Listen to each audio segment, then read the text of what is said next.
Animation has been changing media since 1908. Animation started off as hand-drawn cells that would be drawn over top of each other, turning images into a moving masterpiece. As the media world moved forward, 2D animation blew up with names like Walt Disney, who made such classics as Snow White and the Seven Dwarfs and Pinocchio. As animation continued to develop, the era of 3D animation took the world by storm. Toy Story, Nemo, Cars, all of these have all affected our lives in many different ways. But why is that? Why does it feel like the 3D animation has really taken a toll, and that 2D animation is a dying media? Can we fix these problems? And is it really 2D and 3D animation that are doing this, but the innovation behind them? Can we fix the media world? All this and more in this paper. Okay. 3D animation started in 1995 with the release of Toy Story. This was the first computer animated feature film and unlocked an entirely new world of animation. This changed the scene for animation and led to companies joining the charge with many different 3D animations such as DreamWorks, Illuminations, Blue Sky, and Sony.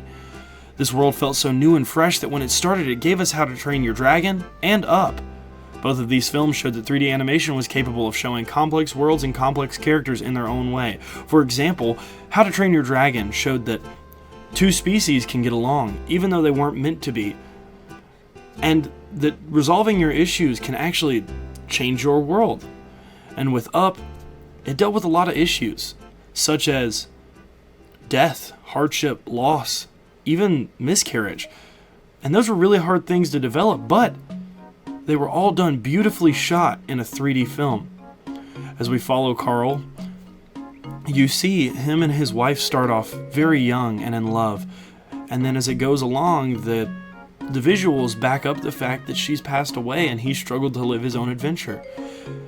And with How to Train Your Dragon, Hiccup sees Toothless and is going to kill him to impress his father, but ends up, actually training him to become his best friend. The reason these films felt so inspired was because, they used the 3D animation to their fullest of abilities, using their renders going all the way to the top and making these scenes feel larger than life. But why is it over the past few years with releases such as Wish have they felt, kind of lackluster? With Wish, the issue is that the animation just didn't feel that great. I mean, in the movie, they didn't use any motion blur or anything like that, making the animations themselves seem very dull. And that's not a bad thing, but they were trying to reference back to 2D animation with that movie, and it didn't really work. It would have benefited them more if they had gone with a 2D style. Going back to the old ways and maybe rotoscoping the whole thing would have really benefited the film. But that comes to the end of this presentation.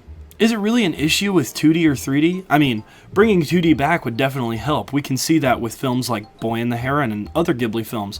And we can see how 2D animation is actually changing the world if we look towards Japan. Bringing back 2D animation could inspire the world. I mean, look at Japan, for example. Anime is a huge part of their culture, advertising, everything. But would that help in America? Who knows?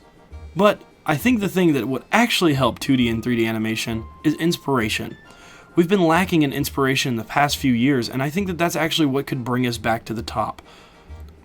With films like Into the Spider-Verse and Puss in Boots: The Last Wish, we actually see that happening. They've innovated the game by changing the frame rates to explain how characters feel and move, and they've also used 2D elements like 2D effects and 2D surroundings. For example, in Into the Spider-Verse, whenever he uses his spider senses, it actually shows around his head. And for Puss in Boots and The Last Wish, a lot of the elements that they use to do the fur are a toon shader to give it a 2D effect to make it feel a lot better.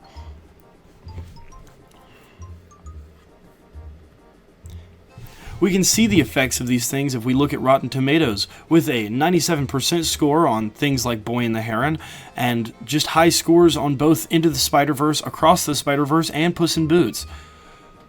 These movies are innovative, and that's what animation needs, is to be innovative. If it can't be innovative, then it's not animation.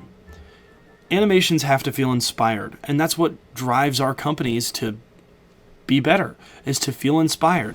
And with a lot of animations, especially 3D animations in the recent years, they felt very uninspired. Things like Wish, Lightyear, all of these different movies have felt just kind of wrong.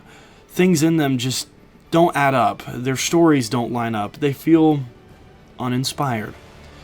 And I think that that's the thing that's going to help our industry, is to become inspired again. Thank you for listening to my presentation.